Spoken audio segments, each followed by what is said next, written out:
Maya never believed that one simple smell could change a person's life, but the aroma of fresh cinnamon rolls was the reason everything began. Every morning before sunrise, she opened her small bakery tucked in the oldest lane of the town. It wasn't famous, it wasn't decorated with bright lights, but people came because Maya put her heart in every loaf. She lived alone, worked alone, and preferred her life to stay that way. Silence was easier than the world she once escaped. Across town lived Elena, a chef who had once been the pride of a renowned hotel kitchen. She created dishes that made people smile, but life had pushed her away from her dreams. After losing her job due to office politics, she wandered from place to place, looking for inspiration, looking for a sign that she still had something left to give. One early morning while roaming the streets, she followed a gentle smell, warm, sweet, comforting. It led her straight to Maya's bakery. The bell above the wooden door jingled as she stepped inside. Maya looked up, surprised to see a new customer at 6 a.m. Elena smiled shyly, brushing a strand of hair behind her ear as if she wasn't sure she should be there. "I'm sorry," she said softly, "I just followed the smell." "It's beautiful." Maya felt an unfamiliar warmth spread in her chest. She nodded quietly and slid a fresh cinnamon roll across the counter. "Try it," she said simply. Elena took one bite and froze. The taste melted into her like a warm memory, familiar yet new. "This is perfect," she whispered. "It tastes like home." Maya looked away, hiding the slight smile threatening to appear. She wasn't used to compliments. She wasn't used to people staying longer than necessary. But Elena stayed. She sat by the window, slowly eating while watching the morning light spill across the street. For the next week, she came every day at the same time. Sometimes she brought stories of her cooking life, sometimes she sat in silence, letting the peace of the bakery settle inside her.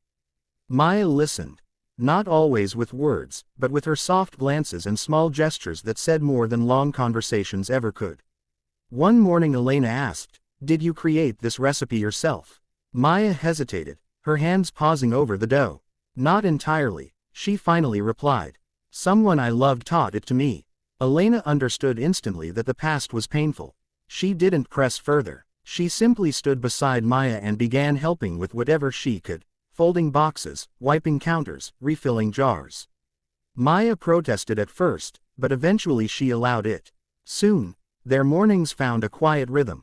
Maya baking, Elena smiling, the smell of cinnamon filling the calm space between them. But the town wasn't quiet forever. Rumors spread quickly, especially when Elena's old employer began searching for her. One afternoon, a manager from the hotel walked into the bakery, pretending to be a customer. When he recognized Elena behind the counter, his eyes hardened. "You disappeared without notice," he said coldly. "We need you back for the new season. The offer is still open." Elena froze, her fingers tightening around the cloth she was holding. She had feared this moment. Maya stepped forward, her voice steady but gentle. "She's working here now." The manager laughed. "In a tiny bakery. She belongs in a real kitchen." For the first time, Maya lifted her head and met his eyes with surprising strength. "She belongs where she feels safe." The manager left with an irritated mutter, and Elena's breath shook as if she had been holding it for hours. Maya placed a soft hand on her shoulder. "You don't have to go back," she said quietly. Elena turned toward her, her eyes wet. "Why are you so kind to me?" "Because I know what it's like to run," Maya wanted to say. "Because your presence feels like sunlight after a long winter." But she only whispered, "Because you deserve kindness." The days that followed were filled with a different kind of silence, one made of unspoken tension and emotions both of them felt but did not name. Elena began teaching Maya new recipes, encouraging her to expand the bakery's menu. They laughed more often now, sometimes by accident, sometimes on purpose. When Maya burned a batch of bread because she was listening too closely to Elena's story, they both burst into laughter so pure that even the birds outside seemed to pause. But the closeness frightened Maya. She had once loved someone, deeply, only to lose them to circumstances she still couldn't speak about. She promised herself she would never fall in love again. Love made life fragile. Love demanded courage she wasn't sure she had left. So one evening, after closing the bakery, when Elena gently reached out and touched her wrist, Maya stepped back. We should keep things simple, she murmured. Elena swallowed. Why? Did I do something wrong?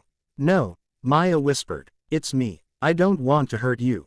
Elena stood still for a long moment before saying softly, You're not hurting me. You're holding yourself prisoner. The words lingered long after Elena left for the night. Maya sat alone in the dim light, hands trembling over the wooden counter where countless memories, old and new, were mixed into the grain. She didn't sleep that night. She couldn't. The next morning, Elena didn't come. The chair by the window stayed empty. The bakery felt colder. Maya waited the entire day. The second morning, still no Elena. By the third morning, Maya realized she was afraid, not of love, but of losing someone who had brought warmth back into her life. She locked the bakery, grabbed her coat, and walked across town. She found Elena sitting on a park bench, staring at the ground. Maya approached slowly. I'm sorry, she began, her voice barely above a whisper. Elena looked up, surprise and sadness mixing in her eyes. For what? For pushing you away when you were the only person who made me feel alive again. The silence that followed was soft, not uncomfortable. Elena exhaled shakily. I didn't want to force anything. I just wanted you to know you're not alone. Maya sat beside her, their shoulders almost touching. I know, she whispered.